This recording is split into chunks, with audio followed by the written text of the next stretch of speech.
আর মায়ের মতো যারা মাংস খায় না অথচ ডিম আর মাছ খায়, আজকের এই এগ বিরিয়ানিটা তাদেরই জন্য।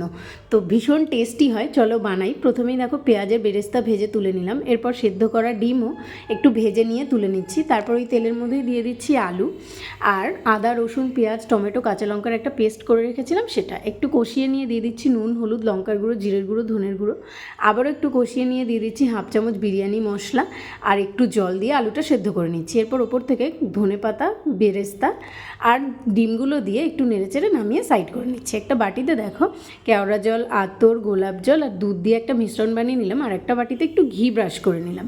এরপর আগে থেকে সেদ্ধ করে রাখা চালটা দিয়ে দিচ্ছি, তার উপরে দিয়ে দিচ্ছি ডিমের কারিটা, আবার উপর থেকে ভাতটা দিয়ে দিচ্ছি, মানে লেয়ারিং করে নিচ্ছি। এরপর উপর থেকে দিয়ে দিচ্ছি দুধের মিশ্রণটা, একটু বেরেস্তা, 1 চামচ মতো ঘি আর হাফ চামচ বিরিয়ানি মশলা। এরপর ঢাকা চাপা দিয়ে কড়াইতে এটাকে দমে বসিয়ে নিতে হবে 15 মিনিট, তাহলেই রেডি হয়ে যাবে।